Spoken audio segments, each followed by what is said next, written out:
Have you ever looked at someone and thought you knew their story? The quiet woman tending her roses, the silent man who keeps to himself. We see the surface, a single, faded photograph, and we assume we know the entire album of their life. But what if we're wrong? What if the most unassuming person on your street holds a strength you could never imagine? What if the quietest house is guarded by a lion? This is a story about that house, and the forgotten promise that when darkness comes knocking, a protector will rise from the shadows. It's a story about a mother's love, a son's duty, and the moment a pack of wolves discovered they had trespassed into a warrior's sanctuary. It begins on a street like any other, with a woman named Eleanor Vance, whose world, once a vibrant garden of memories, was about to be choked by weeds of pure malice. She lived alone in the two-story house her husband, David, had built with his own hands 50 years ago. Every floorboard held an echo of his laughter, every windowpane a reflection of their shared sunsets. The garden was her sanctuary, a riot of color and life that she tended with the same devotion she had given her marriage. Her roses, a deep crimson David had loved, were famous in the neighborhood. They were a testament to life's stubborn beauty, a splash of defiance against the inevitable gray of time. But the neighborhood was changing. The quiet hum of lawnmowers was being replaced by the guttural roar of modified engines. Laughter from front porches was fading, replaced by hushed conversations behind drawn curtains. A new presence had arrived, a gang calling themselves the Vipers, and they moved like a shadow, slowly bleeding the color from the community. At first, it was small things. Graffiti, a venomous green serpent, appeared on fences and garage doors. Then came the noise, the late-night gatherings in the park at the end of the street, the music a pounding, aggressive heartbeat that made the windows of Eleanor's home tremble. Fear was a slow poison, and the Vipers administered it with casual cruelty. They saw Eleanor not as a person, but as a symbol. She was the old world, a relic of a time when people felt safe. To them, her beautiful, well-kept home was an insult, a holdout of defiance. And their leader, a young man who called himself Rico, decided it was time to break it. He was a creature of entitlement and impatience, his authority built on the fear he inspired in teenagers who had nowhere else to turn. He saw Eleanor's home, sitting on a valuable corner lot, as his next prize. Intimidation was his primary tool. His boys started by walking their dogs through her prized rose bushes, their laughter sharp and cruel as the thorns tore at the delicate petals. They left trash on her lawn, a deliberate desecration of her pristine world. Eleanor, a woman whose strength had always been in her quiet resilience, felt the first true tremors of fear. She would clean up the mess, her hands trembling, her heart aching for the violation. She wouldn't give them the satisfaction of a reaction. She just prayed they would get bored and move on. But they didn't. They saw her silence not as strength, but as weakness. It was the mistake that would unravel everything they had built. Because Eleanor was not entirely alone. She had a son. His name was Ethan, and he was on his way home, a ghost returning from a world of shadows and violence she could barely comprehend, carrying scars no one could see. He was coming home to the quiet, to the memory of his father, and to the one person left in the world he had sworn to protect. The Vipers thought they were targeting a helpless old widow. They had no idea they were about to kick down the door to their own personal hell, a hell guarded by a former Navy SEAL whose capacity for violence was matched only by his love for his mother.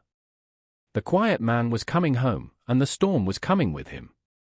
The world he had left behind, a world of discipline and lethal precision, was about to collide with the loud, chaotic world of street thugs who believed they were invincible. They thought they were predators. They were about to become the prey. The air in the bus station was stale with the scent of disinfectant and despair, a familiar perfume to Ethan Vance. He stood by the grimy window, a duffel bag at his feet, his reflection a muted silhouette against the city's indifferent afternoon glare. He looked like no one special. His frame was lean, not bulky, hidden beneath a plain grey hoodie and worn jeans. His face was unremarkable at a glance, etched with lines that could have been from worry or weariness, his eyes a deep, unreadable blue that seemed to absorb the light around them. He was a man trained to be invisible, to blend into the background until the moment he chose not to. For 10 years, that background had been the dust of Afghanistan, the humidity of unnamed jungles, and the cold, sterile corridors of forward-operating bases. He had been a Navy SEAL, a name that carried the weight of myth and legend, but to him, it was just a job. A hard, costly job that had taken pieces of him he could never get back. It had taken his friends. It had taken his belief in clear-cut victories. And 6 months ago, it had taken his father, not in a firefight, but in a quiet, sterile hospital room, a battle lost to a traitorous heart while Ethan was thousands of miles away. He had received the news via a crackling satellite phone, the words of the chaplain a distant, meaningless static against the roar of a helicopter. By the time he got home on emergency leave, the funeral was over, the condolences had been given, and all that was left was his mother, standing like a solitary, withered oak in a field that had been clear-cut. He stayed for 2 weeks, a ghost in his own childhood home, the silence between him and his mother thick with unspoken grief. He watched her move through her days, a study in determined grace, but he saw the new fragility in her shoulders, the tremor in her hand as she poured her morning coffee. He saw the hollowness in her eyes when she thought he wasn't looking. Leaving her again had been the hardest thing he'd ever done. But his contract had a few months left. He finished his service in a haze of administrative duty, a warrior grounded, counting the days. Now, he was home for good. The word home felt foreign, a language he no longer spoke fluently. As the bus rumbled through the familiar streets, a knot tightened in his stomach. He saw the changes immediately. He was trained to see them, to notice the one detail that was out of place, the subtle shift in atmosphere that signaled danger. The graffiti was the first thing. The stylized V of the Vipers was everywhere, a territorial pissing on his childhood memories. He saw the groups of young men loitering on street corners, their postures a blend of boredom and aggression. He saw the fear in the faces of the older residents who hurried past them, their eyes fixed on the pavement. He saw the for sale signs that were starting to pop up like weeds. When the bus stopped at his corner, he swung his duffel over his shoulder and stepped out. The air on his street felt different. Heavier. He walked the final 2 blocks, his senses on high alert. His gait was smooth, economical, his head on a slow, constant swivel. He wasn't just walking, he was scanning, assessing, mapping the terrain. He saw the empty beer bottles glinting in the overgrown lawn of the Miller house.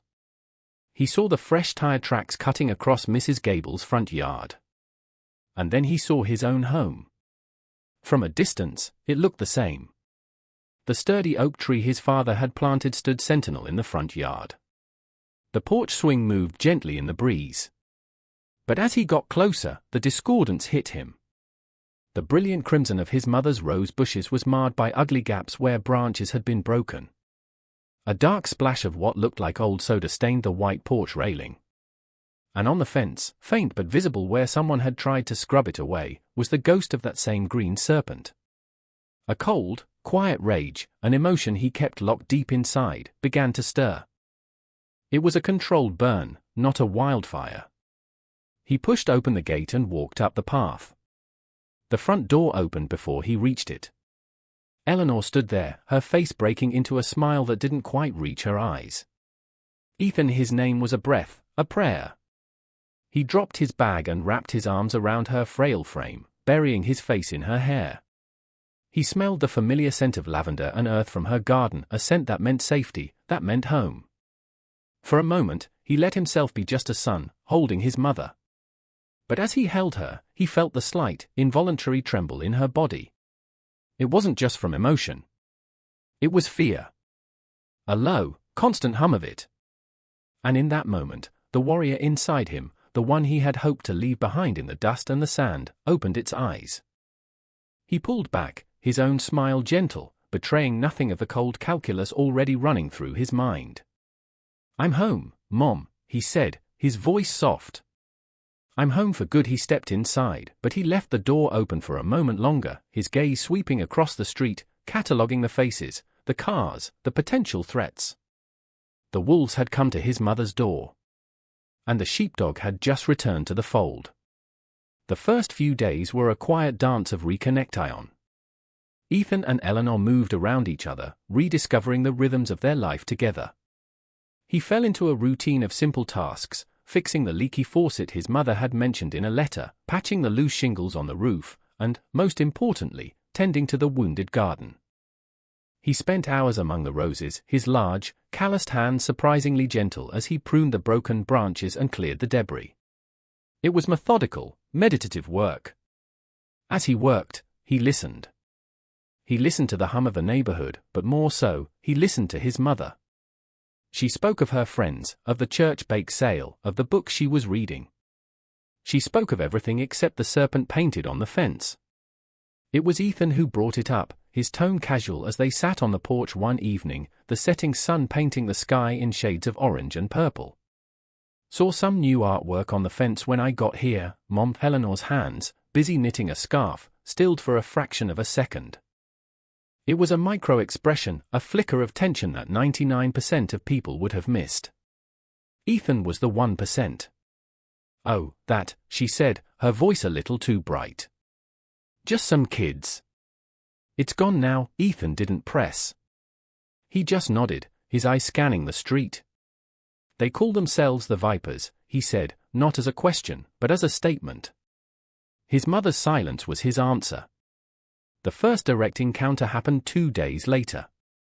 Ethan was in the front yard, turning the soil in a ravaged flowerbed, when a car, a beat-up sedan with a thunderously loud exhaust, screeched to a halt in front of the house. 4 young men piled out, their movements full of practiced swagger. At their center was Rico, a man who carried himself with the unearned confidence of a petty tyrant. He was wiry, with restless eyes and a cruel smirk permanently etched on his face. He leaned against the fence, deliberately placing his boot on a patch of newly planted pansies. "Well, well," Rico said, his voice loud enough to carry across the lawn. "Looks like the old lady got herself a gardener," his crew snickered. Ethan didn't stop his work. He slowly, methodically, plunged the trowel into the rich earth, turned it over, and broke up the clumps of dirt with his fingers. He didn't look at them. He acted as if they were nothing more than background noise, a passing car, a barking dog. This infuriated Rico.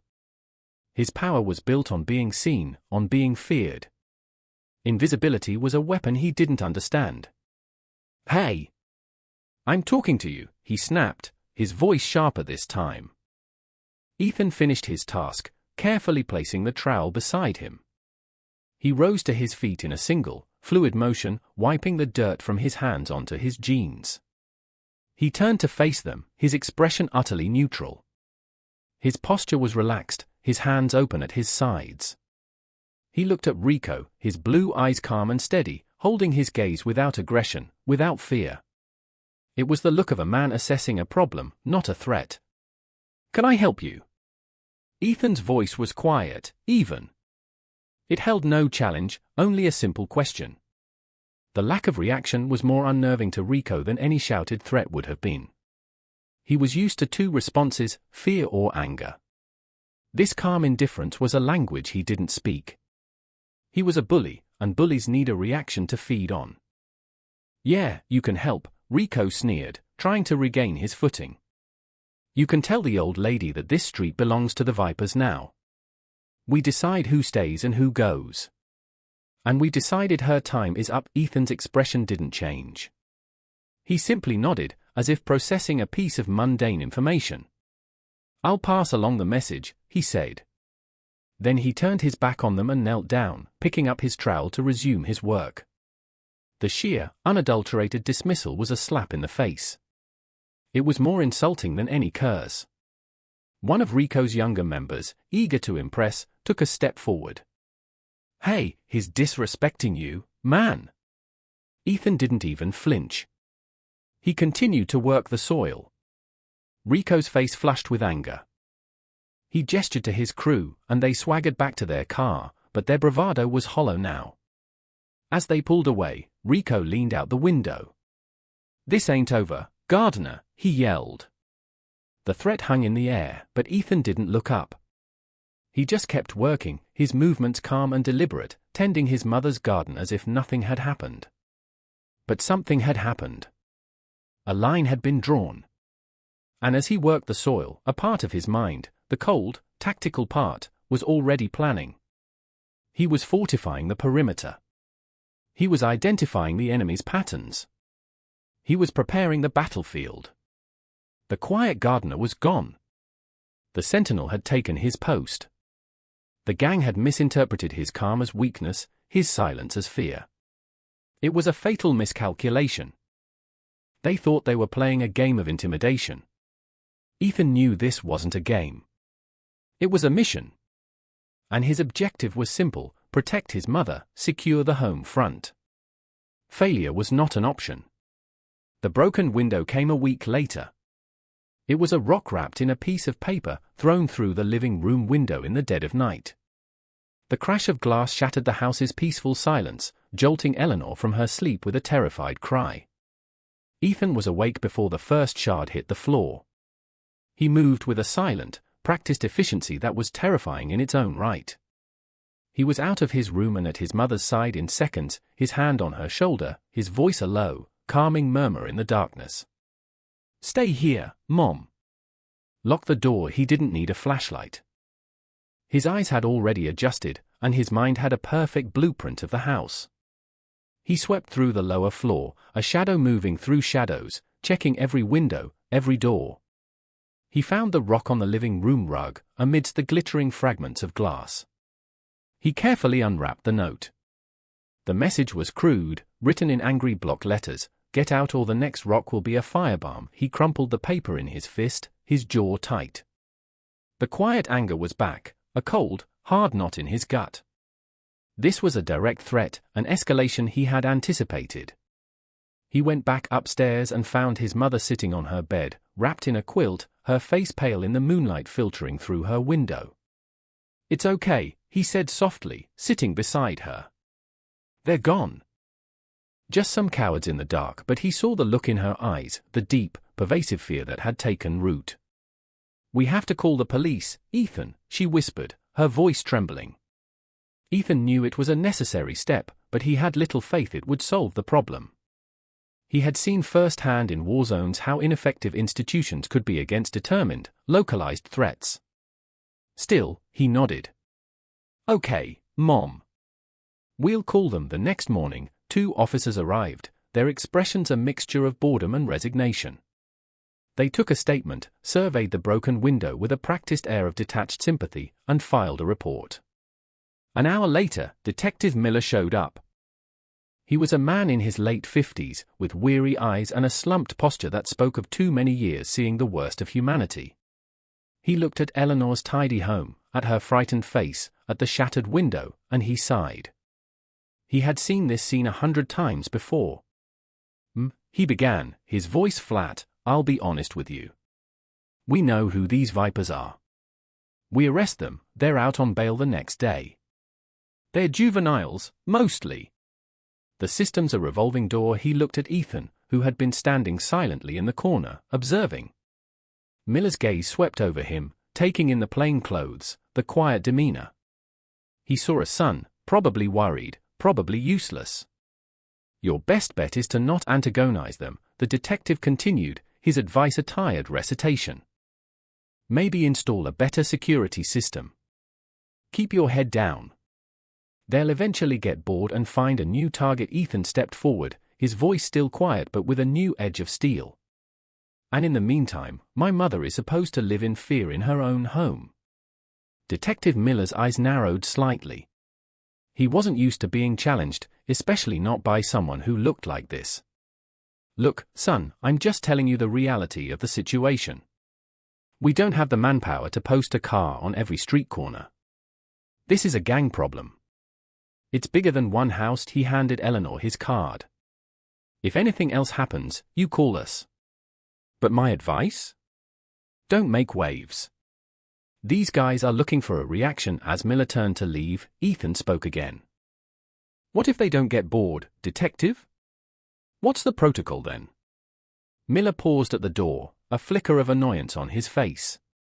"Then we'll deal with it when it happens." And with that, he was gone.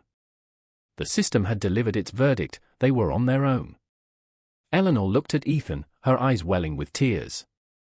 "What are we going to do?" she asked, her voice barely a whisper. Ethan walked over to her and gently took her hands. He looked into her eyes, and for the first time since he'd been home, he let her see a glimpse of the man he had become. The calm was still there, but beneath it was a bedrock of absolute certainty, of unshakable resolve. "We're not going anywhere, Mom," he said, his voice low and firm. "This is our home. And I am not going to let anyone take it from us." He let go of her hands and went to the garage, where his old tool chest sat covered in a dusty tarp. He pulled the top away. Detective Miller's words echoed in his mind, "Don't make waves." He had no intention of making waves. He was going to create a rip current so powerful it would pull them all under. The police saw a problem they couldn't solve. The gang saw a target they could break. They all saw a quiet son and a fragile mother. They were all wrong. Ethan wasn't planning on fighting their war. He was going to fight his. And in his wars, he never lost. The detective's departure was not an ending, but a beginning. It was the starting pistol for Ethan's silent, one-man campaign. The system had failed, as he knew it would. The law had proven itself a blunt, ineffective instrument. Now, it was time for precision. For the rest of the day, he worked. He wasn't just fixing the house, he was hardening a target. He replaced the broken pane of glass with a sheet of thick, shatter-resistant polycarbonate he bought from a specialty store across town. To an outside observer, it looked just like glass. He went to a hardware store and bought not a standard security system with loud alarms and flashing lights, but the components for something far more subtle. He purchased motion-activated floodlights, but he chose models that emitted infrared light, invisible to the human eye. He bought tiny, high-resolution cameras, the kind used by wildlife enthusiasts, and camouflaged them in the foliage of the oak tree, in a birdhouse his father had built, and under the eaves of the porch. He wasn't building a fortress to keep people out, he was creating a web to know exactly when and where they came in. His movements were efficient and purposeful. He worked without wasted motion, a testament to years of training where every second, every ounce of energy, mattered. He reinforced the door frames with steel plates, a simple modification that would make them nearly impossible to kick in. He replaced the standard screws in the window locks with 3-inch hardened steel screws that anchored deep into the frame. He walked the perimeter of his property again and again, seeing it not as a yard, but as a kill zone. He noted every blind spot, every potential point of entry, every shadow that could provide cover. He saw the world through a different lens, a landscape of angles, sightlines, and tactical advantages. His mother watched him, a mixture of awe and a deep, maternal ache in her heart. She saw the son she had raised, the boy who loved to build model airplanes, but she also saw a stranger, a man of immense and slightly terrifying competence. "Ethan, what is all this?" she asked as he calibrated one of the hidden cameras, his brow furrowed in concentration. He paused and looked at her, his expression softening. "Detective Miller said to get a security system, Mom. I'm just making sure we have the best 1-inch." His answer was simple, truthful, yet it revealed nothing of the strategic depth of his actions. He was creating a complete surveillance network, an information-gathering machine. He wanted to know their numbers, their routines, their weapons, if any. He was turning their greatest asset, their ability to harass and terrorize from the shadows, against them. He would own the shadows. The next few nights were quiet. The Vipers were likely waiting, letting their threat sink in, expecting the for sale sign to appear on the lawn. Instead, nothing changed. The lights in the Vance house went on and off at their usual times. Eleanor was still seen tending her garden, though she stayed closer to the house now. And the gardener, the quiet son, was always there, a silent, watchful presence. Ethan used the quiet to study his enemy. He sat in the darkened living room long after his mother went to bed, a laptop open, displaying the feeds from his hidden cameras. He watched them gather in the park, their posturing and bravado on full display under the flickering streetlights. He learned their faces, their names as they shouted them at each other, their hierarchy. He saw Rico, always at the center, the sun around which the lesser planets revolved. He saw their patterns. They were sloppy, undisciplined. They drank, they smoked, they got into petty squabbles. They were children playing at being monsters. But even children with weapons could be deadly. One night, he watched as a younger member, a boy who couldn't have been more than 15, was goaded into proving his loyalty. His task was to slash the tires on the Vance's car. Ethan watched on his screen as the boy crept up the driveway, a knife clutched awkwardly in his hand. He was clumsy, terrified, his eyes darting around nervously. Ethan could have been on him in 3 seconds. He could have disarmed him, broken his arm, and had him tied up before the boy even knew what was happening. But that would have been loud. It would have been a wave. Instead, Ethan did something else. As the boy knelt by the front tire, a high-frequency sound, just on the edge of human hearing, emitted from a small device Ethan had placed under the car's bumper. It was intensely irritating, like 1,000 nails on a chalkboard inside the skull. The boy yelped, dropping the knife and clapping his hands over his ears. He looked around wildly, saw nothing, and scrambled back to his friends, ashamed and confused. From the park, Rico and the others just saw him fail. They jeered and mocked him. They didn't know he had been turned back by a ghost. Ethan had engaged the enemy, neutralized a threat, and gathered intelligence, all without revealing his position or his capabilities. It was a perfect execution. He was the unseen guardian, a phantom protecting his home with invisible walls and silent weapons. The gang felt his presence, even if they couldn't see it. They started to feel watched. Their loud boasts became a little quieter. They glanced nervously into the shadows. The Vance house, which was supposed to be the easiest of targets, was becoming an enigma, a source of frustration and unease. They didn't understand what was happening. All they knew was that the old woman and her quiet son were still there, unintimidated, unbroken. And for Rico, this defiance was a personal insult that could not be tolerated. He was losing face, and he was about to do something very, very stupid. Rico's frustration was a festering wound. For weeks, the Vance house had been a stone in his shoe, a constant, irritating reminder of his inability to impose his will. His authority on the street was built on a simple, brutal equation: Viper threats equaled civilian compliance. But this equation wasn't working on Eleanor and her quiet, watchful son. Every day that the house stood unbowed was a crack in the foundation of his power. His own crew was starting to mutter. The younger ones, who had joined the Vipers for the thrill and the sense of belonging, were getting spooked. The failed tire-slashing incident had become a piece of local gang lore, whispered about with a mixture of fear and ridicule. The kid, whose name was Leo, swore he had heard a piercing scream from inside his own head. He claimed the house was haunted, cursed. Rico had slapped him for his cowardice, but the story spread. The Vance house was no longer just a house. It was a symbol of defiance, and Rico knew he had to crush it to reassert his dominance. His pride was on the line. He sat in his usual spot in the park, the rusted metal throne of a broken merry-go-round, and stewed. His top lieutenants, a hulking brute named Hammer and a wiry, nervous lookout named Ghost, sat with him.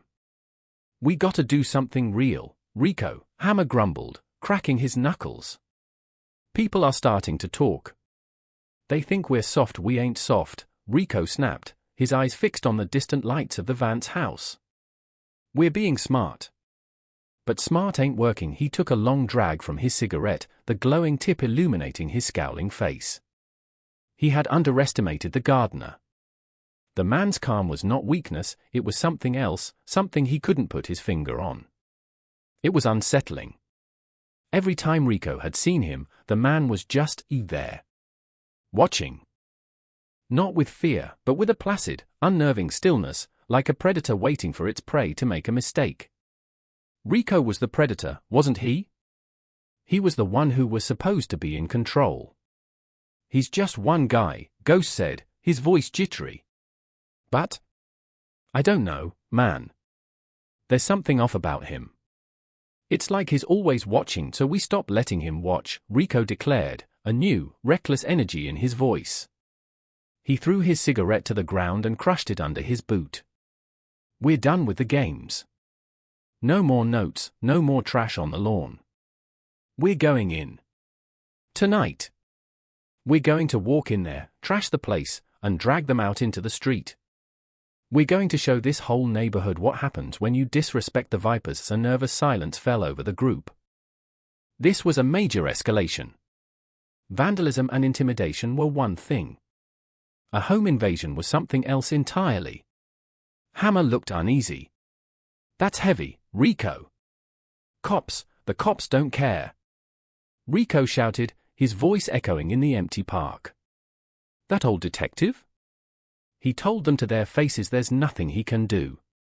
We own this street. It's time we started acting like it." He turned his fiery gaze on his crew, a dozen or so young men who had gathered around. He saw the fear and hesitation in their eyes, and he knew he had to stamp it out with a display of absolute confidence. "Look, it's an old lady and a gardener. What's he gonna do? Hit us with his shovel? We go in hard, we go in fast. 10 of us. We'll be in and out in 5 minutes. We grab some stuff, break some stuff, and leave a message they'll never forget." He began to pace, his words coming faster, feeding his own adrenaline. "This is about respect. When we're done, nobody on this street will ever look at us funny again. They'll see our colors and they'll cross the street. They'll hand over their wallets before we even ask. This is how we build an empire, one broken door at a time." His speech, a clumsy mix of street bravado and movie-villain clichés, started to work. The fear in the eyes of the younger members was slowly replaced by a reckless excitement. They were a pack, and their leader was finally telling them to hunt. He was giving them permission to unleash the ugliness inside them. Rico pointed at Hammer. "You, me, Ghost. We go in first. The rest of you, secure the outside. Anybody tries to be a hero, you handle it. No one calls the cops until we're long gone." He looked at them all, his expression hardening into a mask of cruel determination. "Tonight, the Vance house falls. And the Vipers rise, unseen, unheard, from a tiny lens hidden in the branches of the old oak tree." Ethan watched the entire scene unfold on his laptop screen. He saw the speech. He saw the reckless energy take hold of the pack. He saw Rico pointing at his house. He didn't feel fear. He didn't feel anger. He felt a profound, cold clarity. The enemy was no longer testing the perimeter. They had decided to breach the wire. The time for observation was over. The time for action had come. He closed the laptop, the faces of the gang members burned into his memory. He walked to the hall closet and pulled out a small, locked footlocker. He opened it. Inside, nestled in custom-cut foam, was the gear he had hoped he would never need again. It was nothing lethal. He wasn't a murderer. He was a protector. He pulled out a pair of black tactical gloves, a roll of thick zip-tie restraints, and a small, dense flashlight forged from aircraft-grade aluminum.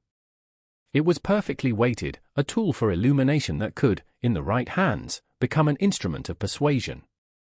He went downstairs and found his mother asleep in her armchair, a book fallen into her lap. He gently touched her shoulder. She woke with a start. "Ethan? What is it?" "Mom," he said, his voice calm and steady, betraying none of the storm that was about to break. "I need you to go into the master bathroom and lock the door. Don't come out until I tell you to." No matter what you hear, fear flooded her face. "What's happening?" "It's just a precaution," he lied smoothly. "The police called. There's been some trouble in the neighborhood. They just want everyone to be safe." She hesitated, searching his face for the truth. She saw the unwavering resolve in his eyes and knew it was more than that. But she also saw a strength that gave her courage. She nodded, her trust in him absolute. "Be careful, Ethan," she whispered. He watched her go, heard the click of the lock. He was now alone on the battlefield. He moved through the house, turning off every light until the only illumination came from the pale moonlight outside. The house fell into a deep, waiting silence.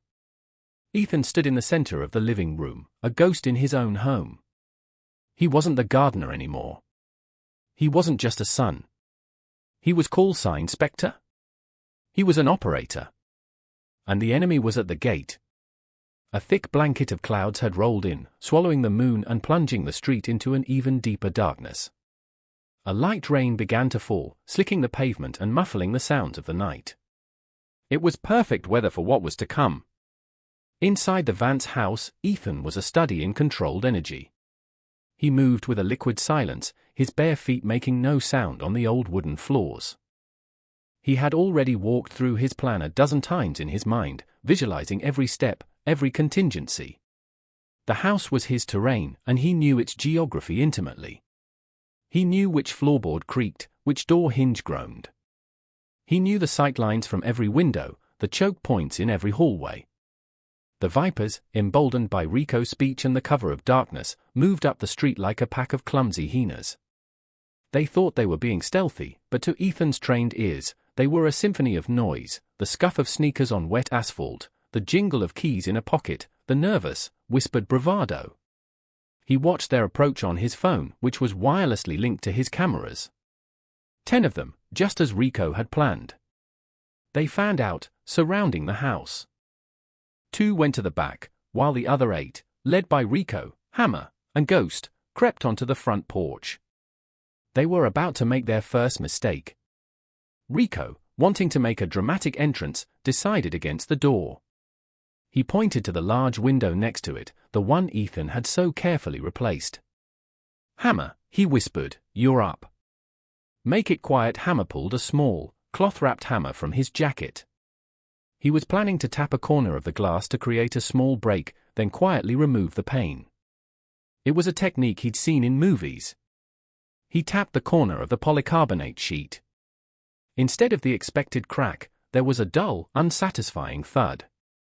He frowned and tapped it harder. Thud.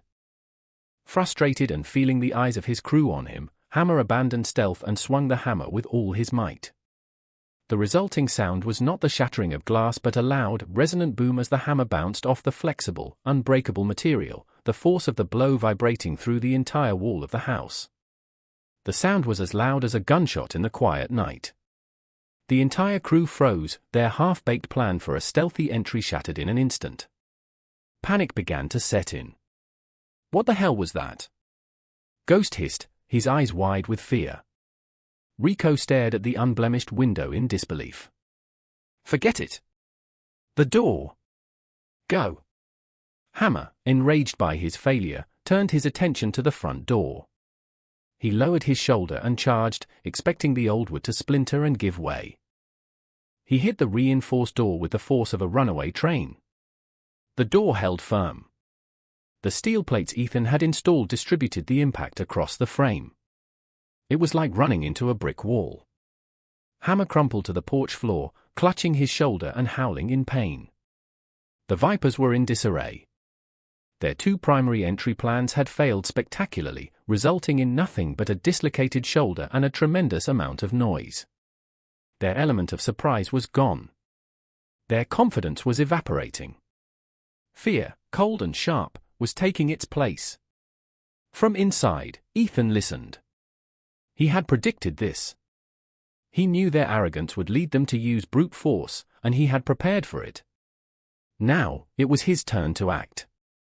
While they were still reeling in confusion on the front porch, Ethan moved to the back of the house. The 2 gang members sent to cover the rear were peering around the corner, trying to see what the commotion was about. They had their backs to the kitchen door. The door opened without a sound.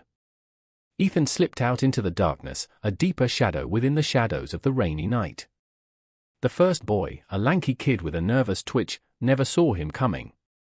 Ethan moved up behind him, one hand covering the boy's mouth to stifle his cry, the other applying precise pressure to the carotid artery. The boy went limp in seconds, unconscious. Ethan gently lowered him to the ground and secured his hands and feet with zip ties. The second boy turned around, sensing he was alone. He saw the empty space where his friend had been and his eyes widened. Before he could even process what was happening, Ethan was on him. A swift, disabling strike to a nerve cluster in his thigh sent the boy to his knees, his leg completely numb. A second later, he was on the ground, gagged with a strip of cloth and bound. The entire engagement took less than 10 seconds. It was silent, efficient, and utterly terrifying in its professionalism. 2 down. 8 to go. Ethan slipped back inside the house, his mission unchanged. He wasn't just defending his home anymore. He was dismantling an invading force, piece by piece.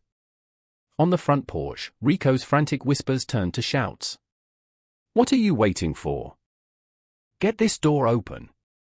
The remaining Vipers, now genuinely scared, started throwing their weight against the door, their efforts clumsy and uncoordinated. The door groaned but held fast. This was the moment Ethan had been waiting for. While their attention was focused on their futile assault, he moved to the living room, to the window they had failed to break. He slid the window open silently. The Vipers on the porch were so fixated on the door they didn't notice. Ethan slipped out onto the porch roof, a dark, silent figure against the stormy sky.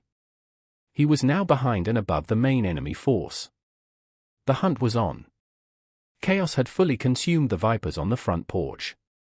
Hammer was still on the ground, moaning in agony. The others were devolving into a panicked mob, their earlier bravado replaced by a primal fear of the unknown. The house was fighting back. It felt alive, malevolent.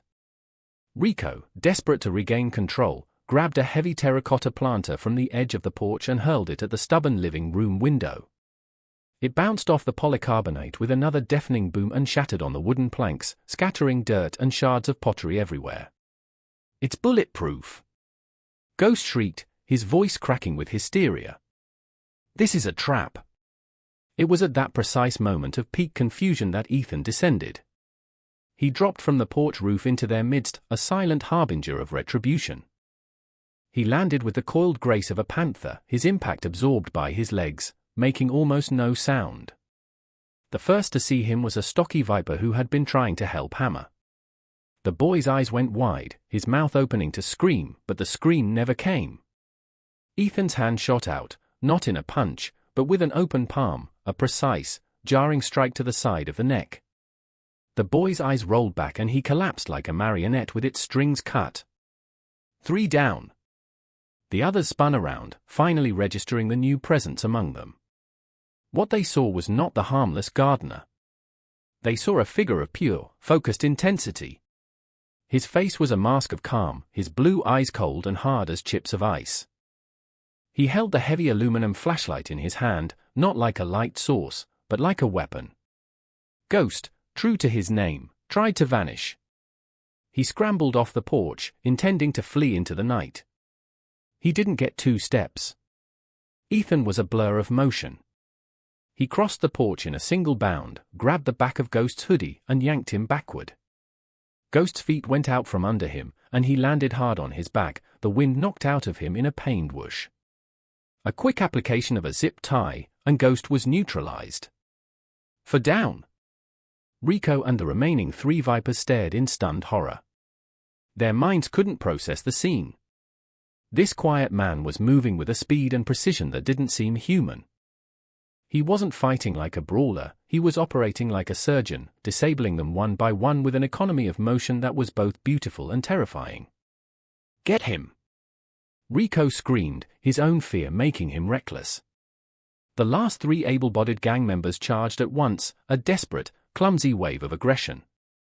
This was the moment they sealed their fate. Ethan met their charge not by retreating, but by advancing into it.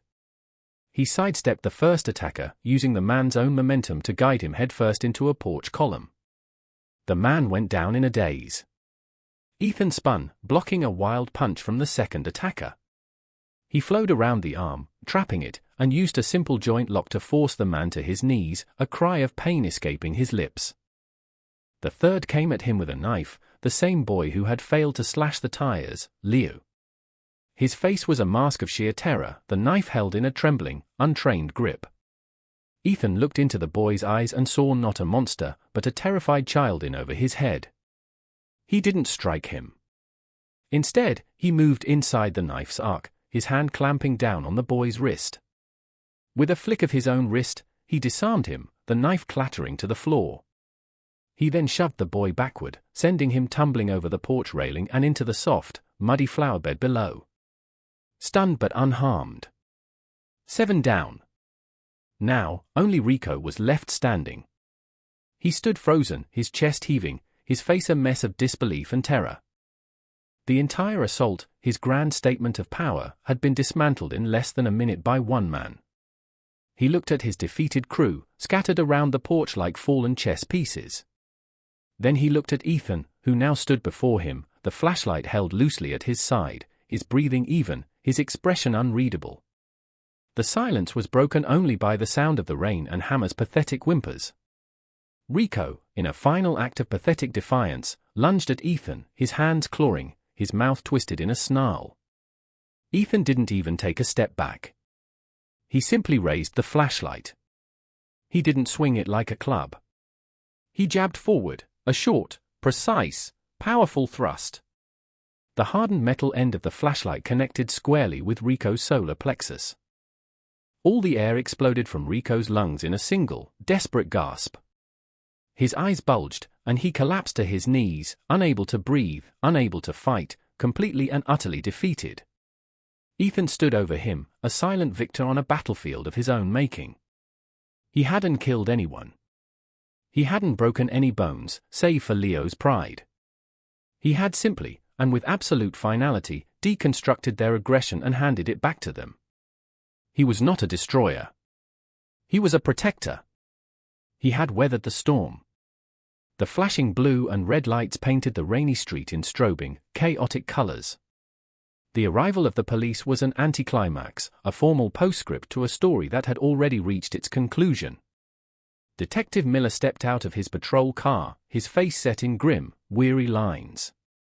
He was expecting the worst, a barricaded suspect, a hostage situation, or worse, a tragic scene at the home of the old woman he had so casually dismissed.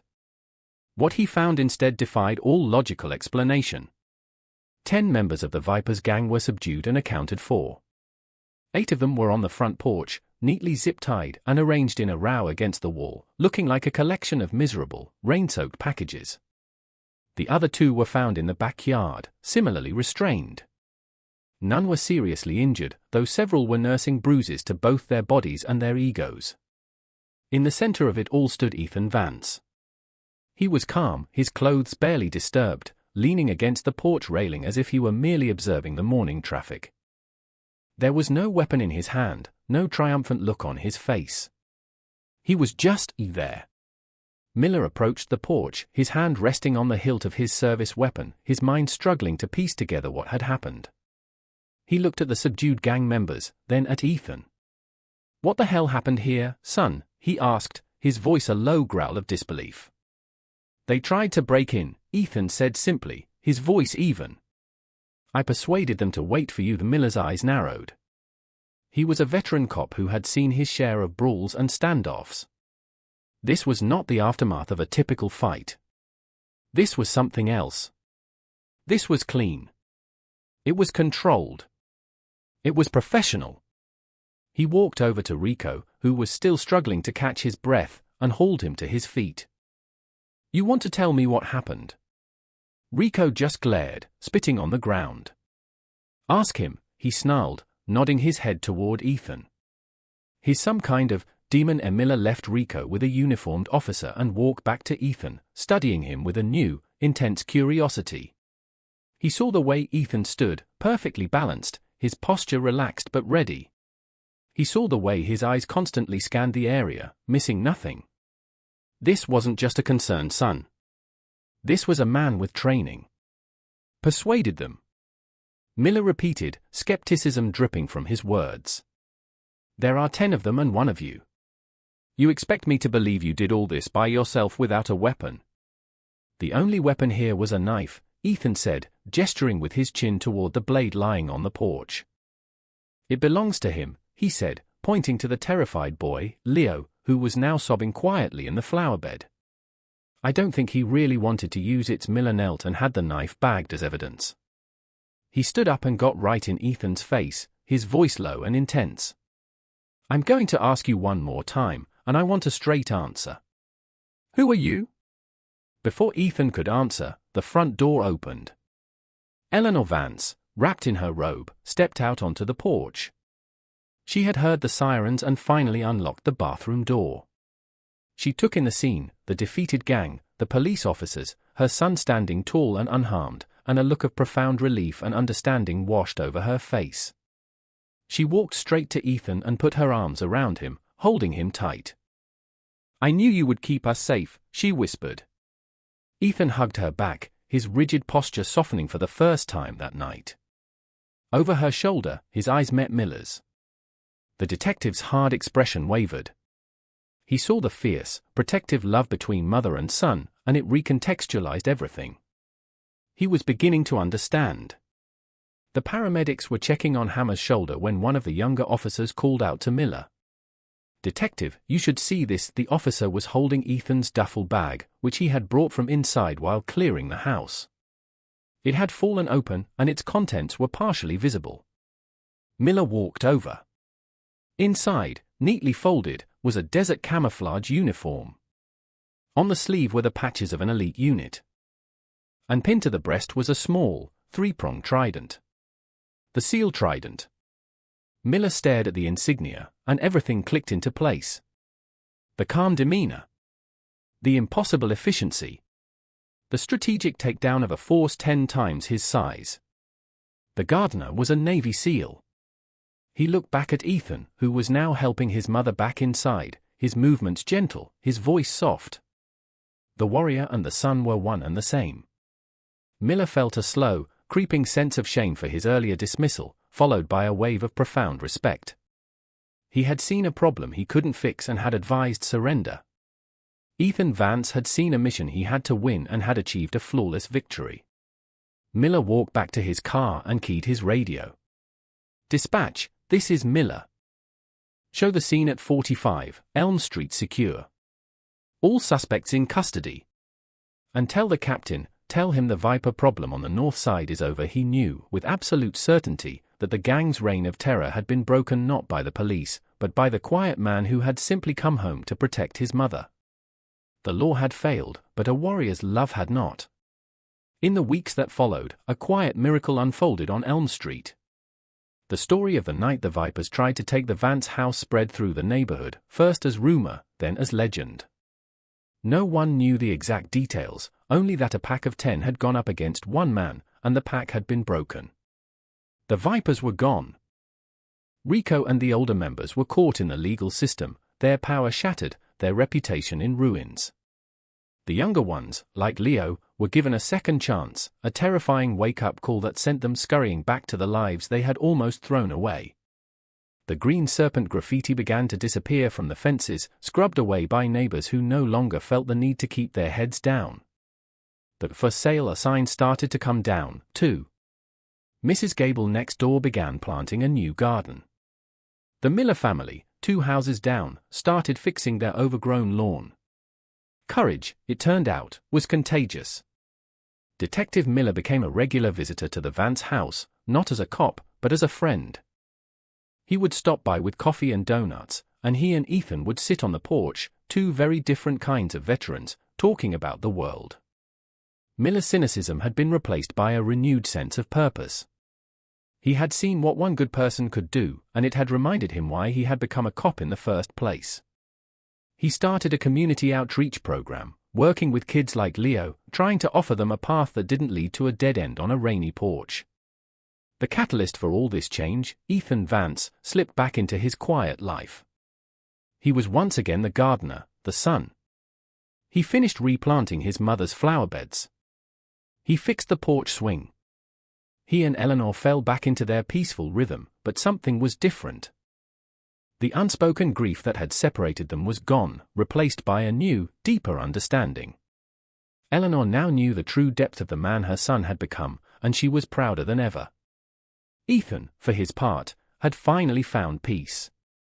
He had fought his last war, not in a foreign desert, but in his own front yard. He had protected the one thing that mattered most, and in doing so, had healed a part of himself he thought was lost forever. One sunny afternoon, as he and Eleanor were tending the roses, a car pulled up. It was Leo, the boy with the knife. He got out of the car, his posture hesitant, his face filled with a mixture of fear and remorse. He walked up the path and stood before Ethan. I came to apologize, the boy stammered, unable to meet Ethan's eyes. What we did was wrong. I was scared. I'm sorry. He then looked at Eleanor. I'm sorry for ruining your flowers. Ethan looked at the boy, and he saw not an enemy, but a kid who had made a terrible mistake. He placed a hand on Leo's shoulder. It takes a strong man to apologize, Ethan said, his voice gentle. It takes an even stronger one to learn from his mistakes. Go be strong. Leo nodded, tears in his eyes, and walked away, a little taller than he had been before. So, I ask you again, have you ever looked at someone and thought you knew their story? We live in a world that is quick to judge, quick to label, quick to underestimate. We see a quiet man and assume he is weak. We see an old woman and assume she is helpless. We forget that beneath the most ordinary surfaces can lie extraordinary strength, forged in crucibles we can't even imagine. The story of Ethan Vance is a reminder that the greatest heroes are often the ones who don't wear capes. They are the quiet protectors, the silent guardians who stand watch over the people they love. They are the lions hidden in plain sight, waiting for the moment they are needed. Look around you. Who in your life is a hidden gem, a quiet warrior? Maybe it's time to see them, to truly see them, and to thank them for the strength they carry in silence. Share this story with someone who needs to be reminded that courage isn't about being the loudest voice in the room, but about being the steady hand in the storm. Because in every neighborhood, on every street, there is a garden worth protecting, and a guardian willing to tend it.